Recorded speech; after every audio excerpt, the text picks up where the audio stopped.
This episode is brought to you by CoolStuffInc.com, the #1 seller of games and gaming accessories. And GatheringMagic.com, the #1 resource for Magic the Gathering news and articles.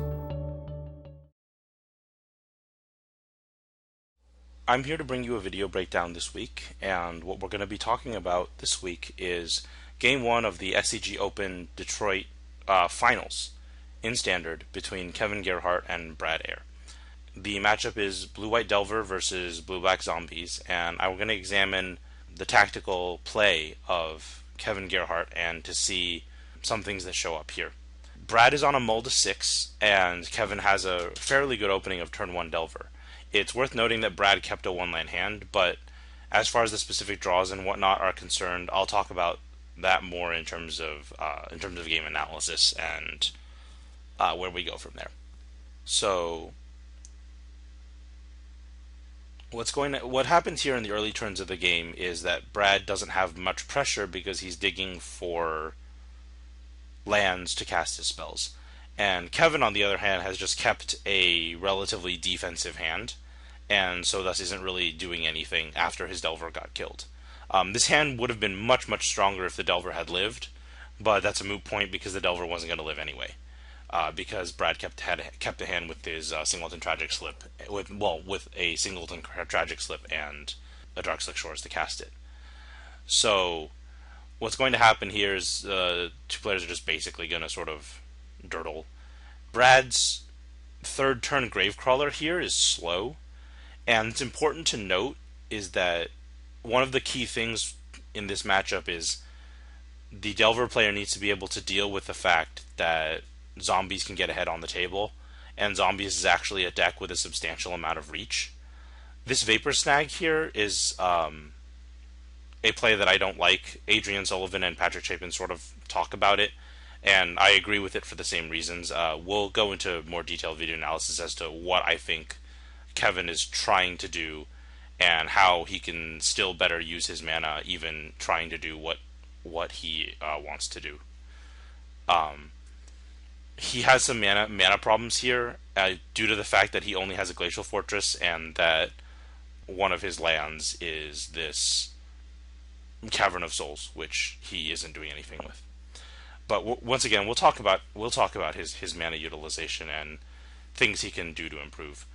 What Brad's doing here is Brad's killing the Spirit to prevent himself from getting hit by Sword of War and Peace, which I'm not really sure that I agree with him. I almost am tempted to let the sword get on the table, but there is something to be said for keeping the sword off the table.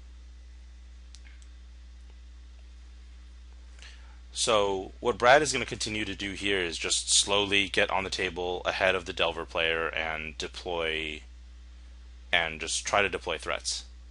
This Cavern is going to name Zombies, and it's going to cast a Geralf's Messenger. It's important to note because Kevin does have a mana leak that was in his opening hand that he's really not going to be able to utilize at all this game to any effect. So this attack sends Kevin to 15, and there's a Thought Scour at the end of turn which bins a Restoration Angel and a Snapcaster Mage, and there's a drawn Delver of Secrets off of the Thought Scour.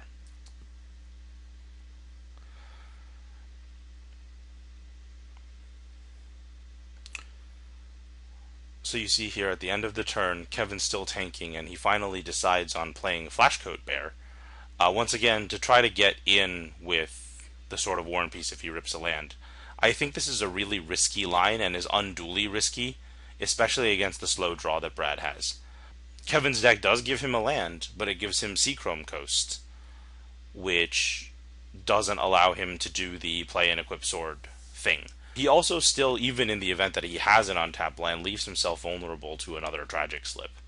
Although given that Brad's already used one, it's not the most likely scenario that he has a second one, especially since he's already also spent a Geth's Verdict. So if he has the Tragic Slip here, he's just got a very removal heavy draw and is relying very heavily on the Messenger to get there, basically. So Brad has sort of ripped running Caverns, and which works out really well for him in the face of Kevin's mana leak, which he's basically been holding up this entire time. But the thing was, playing Delver, you can't rely on the fact that your mana leaks are going to be good because the zombies deck does have Cavern of Souls. So I think that his reliance on the mana leak here sort of hurts him defensively. I think that there are other ways to defend against zombies, especially with the draw that he had, and that the mana leak should be used for different purposes. The attack here sends Kevin to 10, which is already starting to put him in danger zone with the combination of Blood Artist and Geralf's Messenger. If he starts to being forced to trade creatures or to kill the Messenger, things can get real awkward real fast. So once again, Delver doesn't flip because Kevin is drawing a land. And here he decides once again to not play his land. I understand why he does this. He wants to get in with the Sword of War and Peace. But you'll see how that land drop sort of in some ways comes back to haunt him when we do our more detailed video analysis. I think that there's a number of things that he could have done to work himself into a better position and see how he can sort of beat zombies by slowing down an already slow draw effectively. What's going to happen here is that Brad Air is going to active aggression in response to the equip on Sword of War and Peace here. There's sort of a long pause as to their discussing the scenario. I guess it's a rules question or whatever as to what's actually going to go on. So I'm just going to skip ahead to after the active aggression happens, right? So this is the game state after the active aggression happens. Kevin can't really attack, and so what he does is he just basically passes the turn.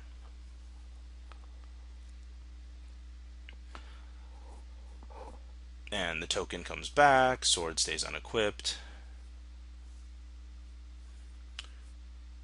And Brad's play here is just Bloodline Keeper. After attacking for 5, sending Kevin to 5.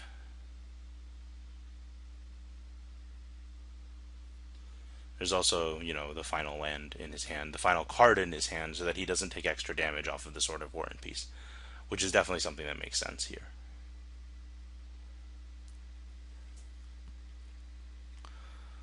So this allows Kevin to finally get in with his sword.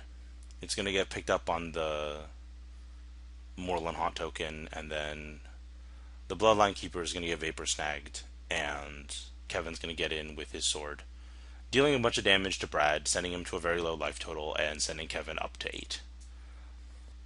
The key thing to note is that the life gain from the Sword of War and Peace is the most relevant part here, because in this matchup, the life gain is what's going to allow Delver to race zombies. Ideally, Delver doesn't want to be trading off Geralf's Messenger. Not only does it make the Messenger bigger, it also costs Delver a lot of life to do so, especially if there's a Blood Artist in play. But in order to be racing Geralf's Messenger, you need to be able to be taking 3 a turn from it, and, its other zombie buddies. And the life gain from the Sword of War and Peace is absolutely crucial to your ability to race. The reason you can race with Delver is because obviously you have a lot of flyers in your deck, and so the fact that your team can sort of fly over theirs and zombies can't block means that you can force zombies into a race if you want to. The attack here sends Delver to 3. Post-combat, Brad's going to play this Mortar Pod that he drew this turn. Now, Kevin's forced to mana leak it here. So you can see here that the result of the Mortar Pod mana leak thing is that Brad just plays the Bloodline Keeper. I think that the correct thing for Brad to be doing is to pay for the mana leak, and I will show you this just at the end of the game. We'll look at this game state, and I'll show you what I mean by paying for the Mortar Pod is probably fine. So what's going to happen here is basically the Delver's going to flip, but Kevin's just going to lose to the Blood Artist triggers because he has no way of removing the Bloodline Keeper. So the Bloodline Keeper is going to block the Sorted Dude, the Blood Artist is going to block the Snapcaster Mage, triggers will happen, and Kevin dies. So let's go look at this game in more detail, and let's start from this game state at the very end with the Mortar Pod, and let me show you what I mean by paying for the Mortar Pod. And then we will go look at the game in more detail from beginning to end. Alright, so what we have here is the beginning of the game. and I'd like to go through this game in a little more detail and take a look at different potential lines of play for the Delver player and how potentially the Delver player can change what he's doing and maybe put himself in a better position. So the opening line for Delver is obviously Cavern into Delver of Secrets. The hand that the Delver player kept is Cavern, Delver, Moorland Haunt, Sword, Snapcaster, Vapor Snag, Mana Leak. I think this is a little bit of a loose keep because it doesn't have a blue source outside of the Cavern, and so thus it's going to have issues casting it might have issues casting the Vapor Snag and the Mana Leak. But I mean, like, if this hand draws a blue source outside of a Seachrome Coast, an island, or a Glacial Fortress, it's gonna be decent. So I'm okay with this keep. I think that definitely it's not a mullible hand, but it's definitely obviously not ideal. The Zombies player hand, on the other hand, is I think a little more questionable. It's got a Gravecrawler, a Tragic Slip, and a Ponder as cards it can cast on 6. And I think that's probably enough to keep the hand, but this Active Aggression and this Geralf's Messenger are looking pretty lonely in this hand. This hand is leaning really hard on Ponder to find answers for what it's trying to do. Specifically to find lands. So anyway, the Delver player has turn 1 Delver off of a Cavern on probably human. And the Zombies player naturally will just simply Tragic Slip it. There's something to be said for playing the Gravecrawler here, but I do think that Tragic Slipping it is better. Tragic Slipping the Delver is better because the Zombies player needs to have time to play Ponder and Blood Artist and Gravecrawler and Geralf's Messenger and stuff, and it's just not going to have that time if that Delver flips quickly. So the Delver player draws Glacial Fortress and plays that as the land for the turn, which I think is fine. The justification for playing Moorland Haunt would be because you want to use Snapcaster Mage as Flashcode Bear. But really, the Zombies is the aggressor in this matchup, and Delver's relying heavily on counterattacks and, in general, playing a more controlling role. So I think that getting value out of your Snapcasters overall is important. So Flashcoat bearing lightly is not something that I would do. So now we go to the Zombies player's second turn, and luckily he draws a land in Drowned Catacomb. Obviously he's still going to Ponder first.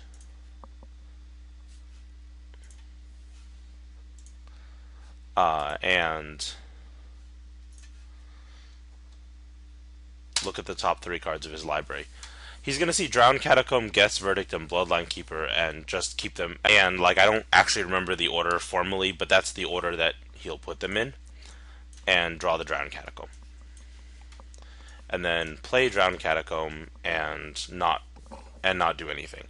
When the Delver player goes to his third turn and draws the Plains and plays it, the thing that Delver should be noting in this situation is that the Zombies player is extremely threat light. This means one of a few things. The Zombies player kept a land light hand and is therefore needing to Ponder into land drops and therefore can't play his early threats.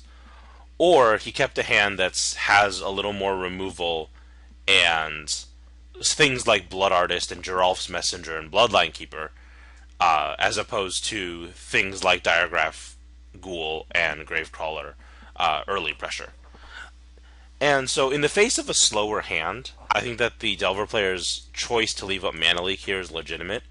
I do think that playing the Sword of War and Peace here is a legitimate line. The reason I think this line is legitimate is what happens next turn, because you have this Moorland Haunt. You're going to have this Moorland Haunt and the ability to play Snapcaster Mage with Mana Leak backup if he has a removal spell. You can either Mana Leak the removal spell right away, or if he waits for you to equip the Sword of War and Peace, you still have a Mana Leak to hit his removal spell. Just to show you how that would work, let's take a look. And because Zombies creatures as a whole come into play and don't block, let's just show you how that line would have played out in the actual game itself with the draws that they had. So assuming the Delver player aggressively plays out Sword of War and Peace here, right? The Zombies player draws Guess Verdict, plays Drowned Catacomb because he has to, and probably deploys Gravecrawler. It starts his offensive plan and there's really no reason to put a Blood Artist on the table until you have a Gravecrawler in play. There are mana efficiency reasons to use the Blood Artist here, but I definitely think that from an efficiency standpoint, it's not going to be that good because your Blood Artist isn't really going to do anything. You use your mana a little bit better, but I think playing the Gravecrawler is just going to be superior due to threat efficiency. So the Delver player is going to go to his turn, draw Thought Scour, play more, which is irrelevant, and play Moorland Haunt, and then pass. When the Zombies player gets to his turn, he'll draw this Bloodline Keeper, and then be put in a situation where he can play Geralf's Messenger into Mana Leak, or he can try to just leave up Geth's Verdict. Let's see what happens. If he plays Geralf's Messenger into Mana Leak, obviously it just gets Mana Leaked, and then you play Flashcoat Bear at the end of turn, equip Sword of War and Peace, and hit for a lot. But let's see what happens if he leaves up Geth's Verdict. Alright? You play Snapcaster Mage, and he has the option of playing Geth's Verdict now. If he plays Geth's Verdict now, you just Mana Leak it, and then equip Sword of War and Peace and hit him for 4 plus 4 is 8. Alright, and gain some life, and gain 3 life yourself. If he holds the Geth's Verdict, what you do is you simply just don't play this Thought Scour. Alright? And you don't leave him the opening to play the Geth's Verdict. You untap. You draw your Vapor Snag, and then you go and equip the Sword of War and Peace, and again just Mana Leak his Geth's Verdict, and ends up hitting him for 8 again. Now, what this does is it drops him to 12, brings you up to 23, and the key is that you already have the Sword of War and Peace equipped to a Snapcaster Mage on the table, and so he's not going to be able to active aggression it, and so he's got to find removal spells, or he's just got to hold back things like Geralf's Messenger to block. The thing is, though, that you're going to get in 2 hits with the Sword of War and Peace, because a creature that he plays, Geralf's Messenger can't block, Diregraph Ghoul can't block on its first turn, Gravecrawler can't block, Blood Artist probably doesn't want to chump, and so the only real creature he has that is going to be able to fight a Snapcaster Mage immediately is going to be a Bloodline Keeper, and he needs to draw a land for that. He needs to have another land for that. In the event that he has a Bloodline Keeper, you have both of these Vapor Snags. So you're now in a position where the Zombies player has to awkwardly deal with the fact that you could have this Sword of War and Peace going. And then if we go to his turn, he draws a Cavern, plays a Cavern, and luckily this allows him to play Bloodline Keeper, right? Which is the only creature in his hand that can actually block your Snapcaster Mage. But then when we go to your turn, the Delver player's turn, first of all, we draw this Restoration Angel because we didn't Thought Scour, but that's sort of irrelevant. You just Vapor Snag the Bloodline Keeper, send him down to 11, swing for another 8, send him to 3, and then send yourself up to 24. Now note how we have 2 Vapor Snags remaining, and he also still has very little way to block our sorted dude over the course of the next few turns. So in this situation, it's very likely Delver just flat out wins the game with this line of play. What's the tactical difference between what Delver is doing in this line and what the Delver player did in the actual game? What this line is doing is this line is recognizing that Delver's path to win this game is going to be this Sword of War and Peace. And that means getting the Sword of War and Peace equipped to a creature. The key thing to realize about Mana Leak is that in this sort of game, Mana Leak is going to be used to protect the Sword of War and Peace and whatever creature you're using to hit them with. This means that Mana Leak is targeting active aggression and Geth's Verdict, and not Geralf's Messenger and Bloodline Keeper. Alright? The reason why it's not real efficient to have Mana Leak target here is because Cavern of Souls allows the zombie of player to effectively force down these two cards. Now, there's no guarantees that the zombie player has a Cavern, of course, so you might still be able to mana leak a messenger. And if given the opportunity, obviously, you should probably take it. But the key here is to understand what your mana leak is capable of doing and what you can rely on your mana leak to do. Alright? Relying on mana leak to stop Bloodline Keeper and Geralf's Messenger is unreliable because your opponent can simply hold the Cavern until the turn that he needs to cast either of these two spells. So, unless he's using the Cavern earlier in the game, there's really no need for him to show you that he has a Cavern. So you can't expect your mana leak to be able to stop either of these two spells. What you can expect your mana leak to stop is you can expect your mana leak to stop Geth's Verdict, Active Aggression, and Tragic Slip. These are spells that you can expect to be able to go after with mana leak. Tragic Slip is difficult because it only costs 1 mana, right? But Geth's Verdict and Active Aggression are definitely spells you can go after. And going after these spells is a much better way of utilizing the mana leak, given the situation and the nature of the matchup. So the key here is to realize that the interaction between these two cards, between Sword of War and Peace and Mana Leak, is that Mana Leak protects Sword of War and Peace from the zombie player's spot removal. And in order to do that, you need to split up the payment of your Sword of War and Peace into 2 turns. A lot of people think that the proper thing to do with swords is just to play and equip them in a single turn and spend 5 mana. And in a lot of situations against spot removal, that is correct, right? But if you're trying to use mana leak to protect your sword, it's frequently better to play out the sword early so that you can use the fact that you can split up the sword's mana cost and its equip cost over 2 turns and have just mana leak mana available to protect your whatever creature it is that you're using. Especially when your creatures are Snapcaster Mage and Restoration Angel, cheaper creatures with flash that you can play, whenever is best for you, and you can still leave up the mana leak to protect them. This is the main line that I wanted to talk about, but I also wanted to go through other potential situations and talk about why the Delver player is making the mistakes that he is. Let's rewind this game state to the beginning of the Delver player's 3rd turn. Okay, so we've now rewound the game state to the beginning of the Delver player's 3rd turn.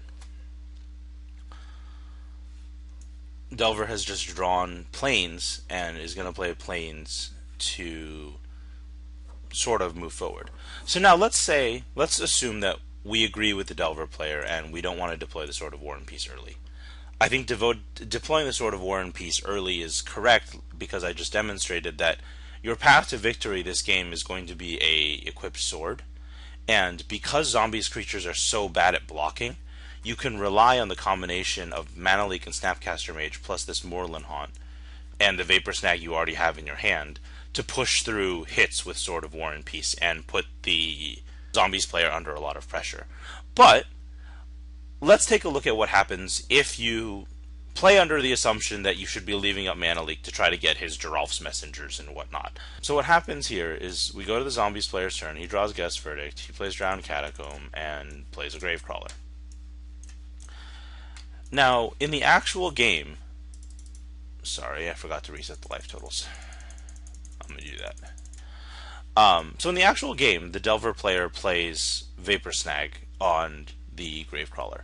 The reason why this is a bad play is that it doesn't accomplish anything. The Delver player isn't buying anything with this time. He isn't utilizing his mana in any more efficient manner. He's not really giving himself any new opportunities. The reason to Vapor Snag here would be to clear the way for a Snapcaster Mage, right? So that you could untap, play sword, equip it, and hit him with the sword. The problem is that you can't do that because you only have 1 land drop for the turn. It's sort of this Moorland Haunt, right? And So therefore, you're only going to have one untapped mana. You can't even play Sword and protect it with Mana Leak. Like, there's just absolutely nothing you can do that legitimizes playing the Snapcaster Mage at the end of his turn, and thus legitimizes using the Vapor Snag here.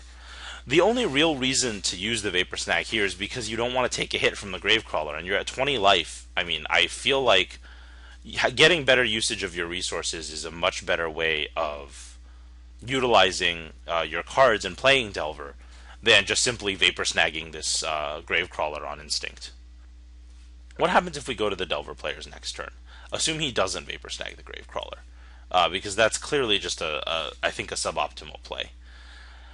This point in time, you draw Thought Scour, which means you have two options. All right, you can Thought Scour and see if you will draw another land so that you can Snapcaster Thought Scour or play Mana Leak or do some other stuff, right? You can still take the sword line as well. You can play Moorland Haunt, tap these lands, and leave up Vapor Snag to clear away a blocker so that you can do sword shenanigans.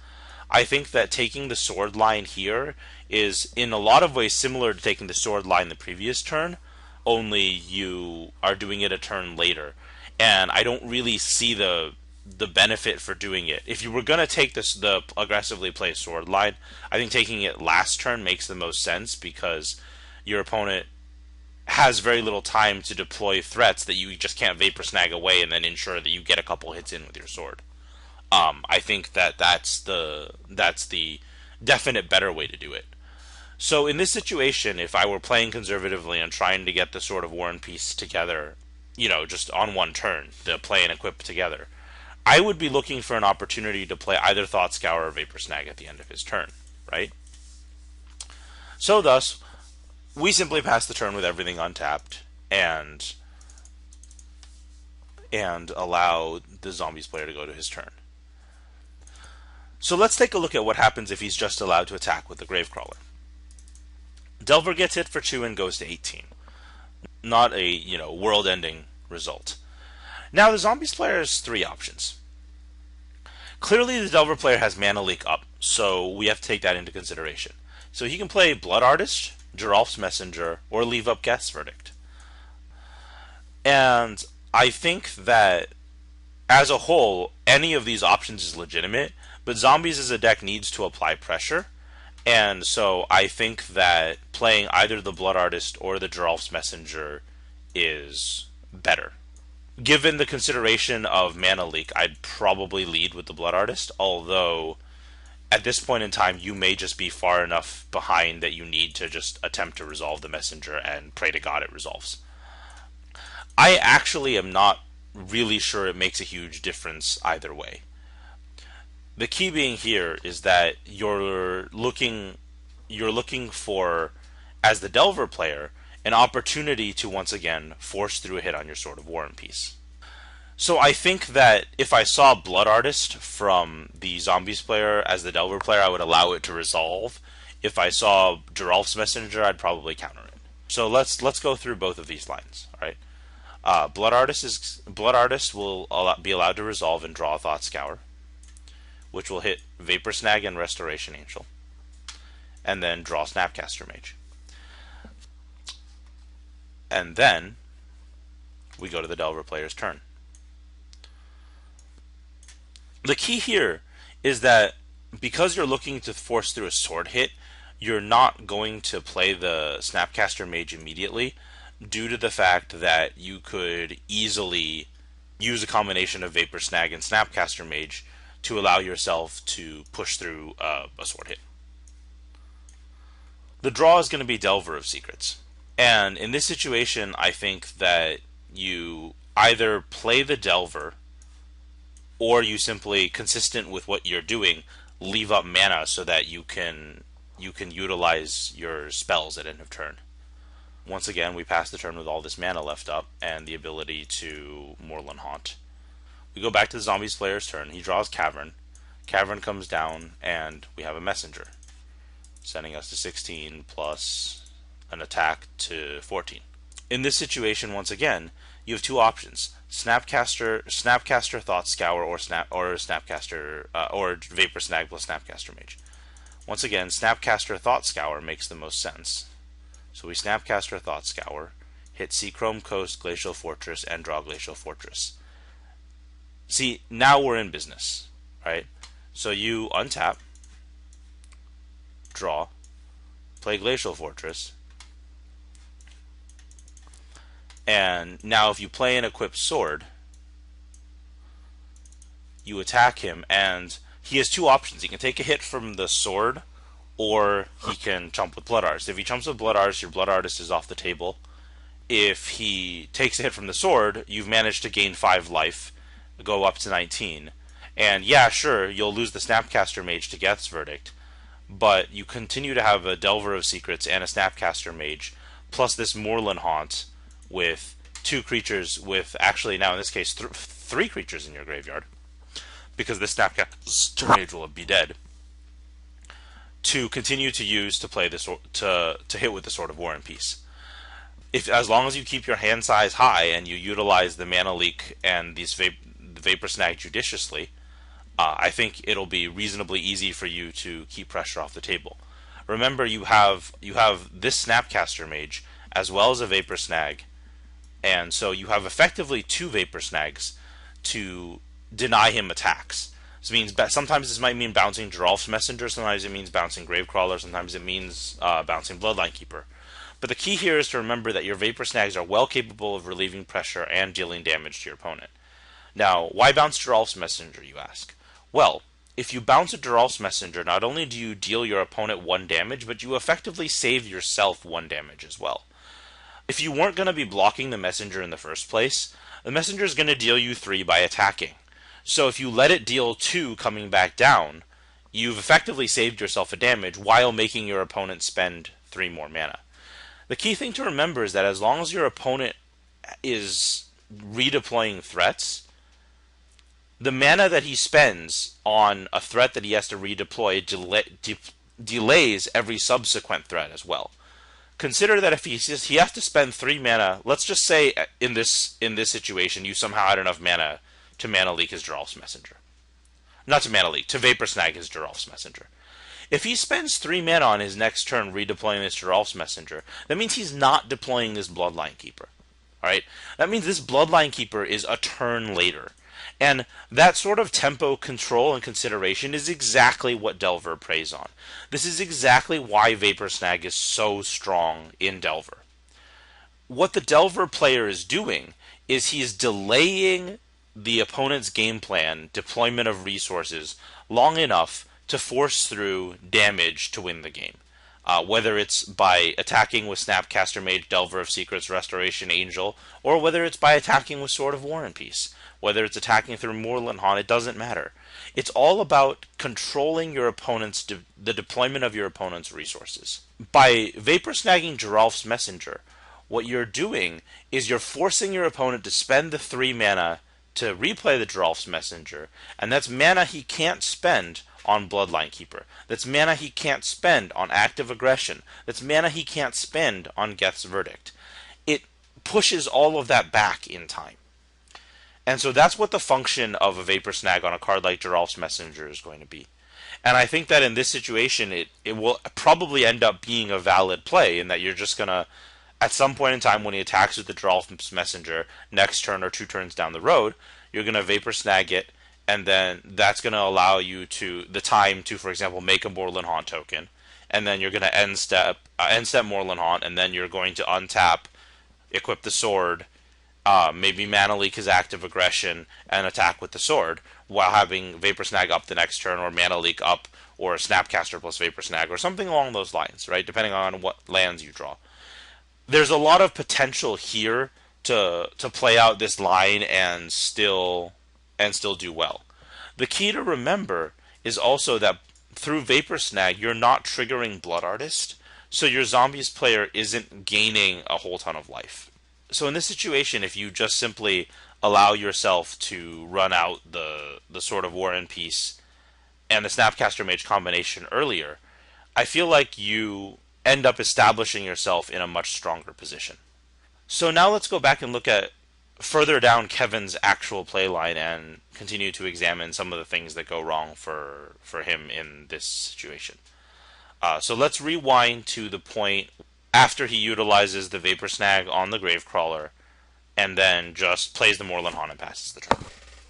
So once again, we have a recreation of the board state during Delver's 4th main phase.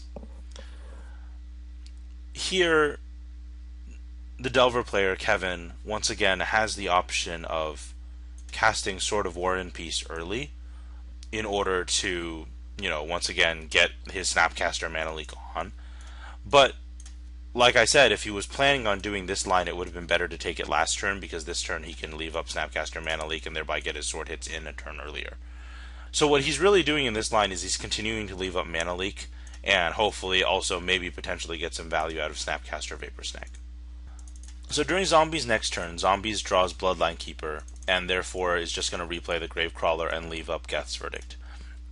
This is a legitimate thing to be doing because he's just playing around mana leak because he wants to make sure that he gets the Blood Artist and the Dral's Messenger in play. It's going to be very difficult for him to win this game without those two cards. So since the Delver player is obviously leaving up mana leak, it's wise to just sort of try to play around it. And so what the Delver player does in this case is he goes for a Spirit Token at the end of the Zombies player's turn. The Spirit Token gets immediately Geth's Verdict, which I think is correct because that obviously plays around mana leak, right? So now we go to the Delver player's next turn and he draws Vapor Snag. So what's the logic behind this Spirit Token? The logic behind this Spirit Token is, of course, if the Zombies player doesn't have a removal spell and the Delver player draws an untapped land, Delver can then play and equip Sword of War and Peace and get hit in. The problem is that I think this is sort of wishful thinking, because not only do you need your opponent to not have something, you need to also draw something yourself. And the confluence of those two events, I think, is just not likely enough to essentially make this line attractive. I think a more attractive line in this situation is going to simply be to cast this Thought Scour. The reason being is that you have the Snapcaster Mage in your hand, and you can thereby get value off of the Thought Scour or the Vapor Snag, depending on which you think is going to be better. The other real option is to utilize the Snapcaster Mage and just snap the Vapor Snag right now. If you're planning on drawing an untapped land, I actually think this is superior.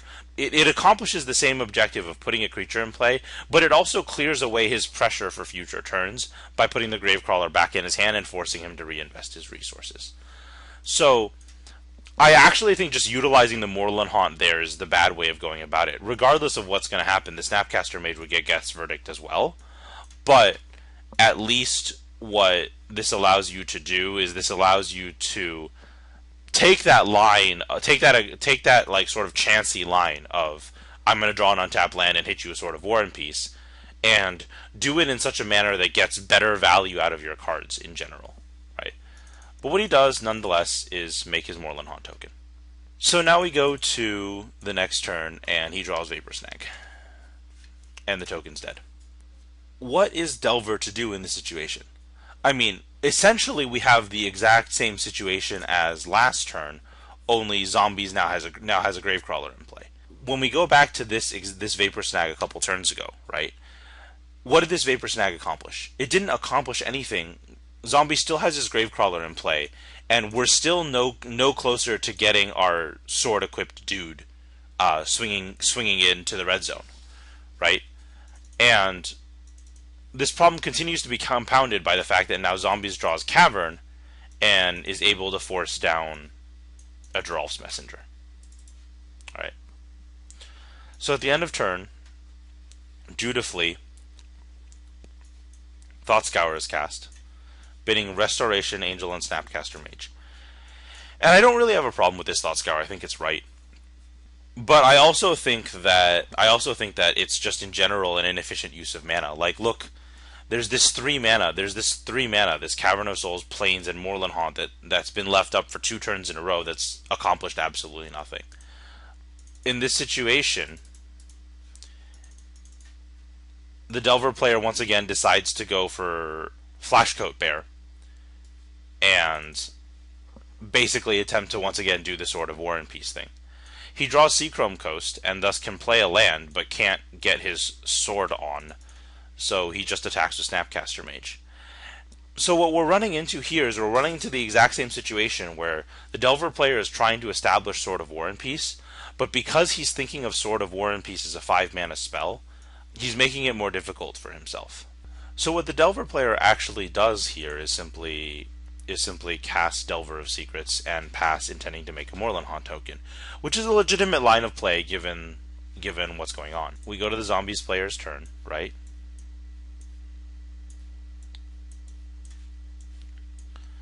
A second Cavern is drawn and set to Vampires, and we make an uncounterable Blood Artist.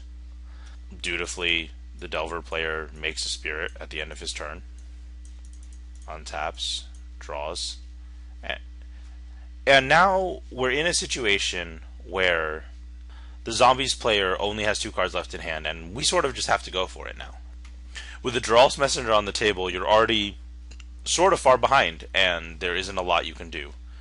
Even in this situation, though, Delver has the option of simply playing Sword of War and Peace and leaving out Mana Leak. I actually think this is a fine line to take, because despite having a Cavern on both Vampires and Zombies, the Zombie player is still sort of mana constrained, and so therefore if he tries to cast removal spells and creatures, you can go ahead and Mana Leak them. I also think that leaving out Mana Leak is legitimate because in reality what you're doing is you're leaving out Vapor Snag. By placing the Sword of War and Peace on the table, you're essentially threatening the Zombies player and being like, okay, well, you know, what you gonna do about it?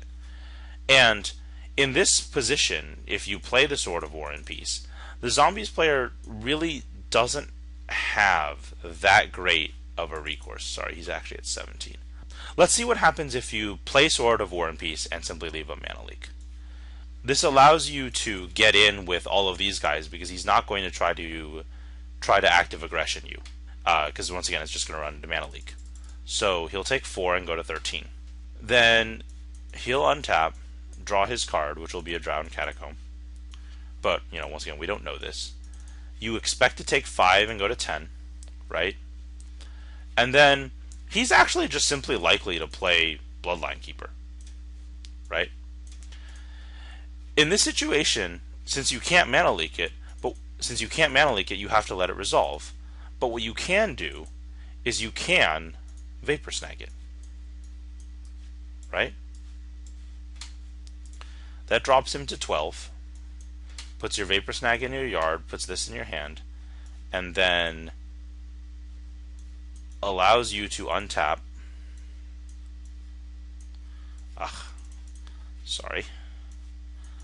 Allows you to untap and hit him with the sword because he's not going to have a Tragic Slip. Even if he has a Tragic Slip, you have a Mana Leak to stop it. So he has no real opportunity to stop your sword equip. He can Tragic Slip end step and kill any one of your individual dudes, but if he does that, then you just equip your sword to a different dude and hit him. Or you can just Mana Leak the Tragic Slip if he goes to do it when you're trying to equip. The logical choice is obviously the Spirit because the Blood Artist can't jump it. And so let's just say that happens, right? You equip Sword of War and Peace to the Spirit, attack. He takes 3 off of the Spirit, 2 off of the sword. You gain 3 life, sorry. And you can probably get in with these 2 guys too, and so he'll take another 3 and go to 4. In this situation, you look, the life totals are now 13 to 4, and you still have this Mana Leak to work with to stop something like active aggression. The Bloodline Keeper is now going to be forced into chumping duty, and you're just going to be in an extremely excellent position if you just put down the Sword of War and Peace there in that situation. So that's sort of the last thing I wanted to look at. So I think the key aspect here that the Delver player misses is the fact that Sword of War and Peace is a equipment that can be paid for in 2 installments. Tied to that is the fact that this Mana Leak that he's had in his hand since the beginning is usable as a method of protecting the Sword of War and Peace from zombies' counters, specifically active aggression, tragic slip, and Guess Verdict. And I think that understanding how to use Mana Leak in Delver is a critical aspect of playing the deck correctly. In order to use Mana Leak offensively, you need to understand where reliably you can stop your opponent. You can stop your opponent's game plan. So if you think about the zombie player's game plan in this game, and in pretty much every game against Delver, it happens in one of a few ways. Okay, the first way is that the zombies player gets ahead on the board, right, and then simply just uses cards like Blood Artist and Mortar Pod to power through the Delver player's defenses. Against draws like that, Mana Leak is most reliably used on a creature, right? Specifically, something like a Blood Artist or a Mortar Pod or a Geralf's Messenger, a powerful creature that is going to do a lot of damage to you. That's the best use of Mana Leak on those draws. The problem with that use of Mana Leak is that it's an unreliable use of Mana Leak because of the presence of Cavern of Souls. Cavern of Souls allows the zombies player to protect his creatures from Mana Leak, and so thus you have to sort of look for a different application. Against those sort of game plans, you can also use the Mana Leak defensively to try to stop removal spells that are removing your blockers so that you can trade with his creatures more profitably. That's another use of Mana Leak.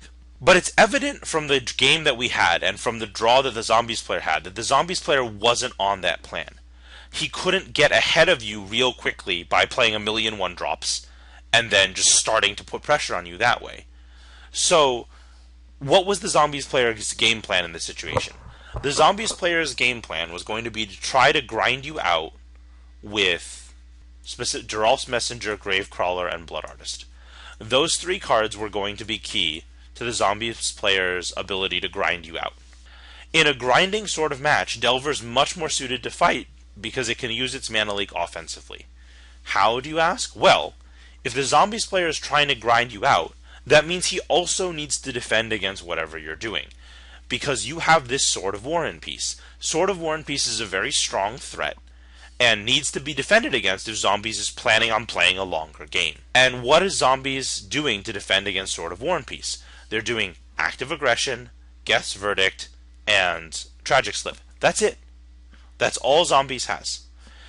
Mana Leak reliably stops a good number of those spells, and so using Mana Leak to try to deny the Zombies player's defenses against Sword of War and Peace is a more reliable use of Mana Leak. You are going to more reliably be able to utilize Mana Leak to counter those defensive spells because there's nothing like Cavern of Souls that is stopping you from countering those spells.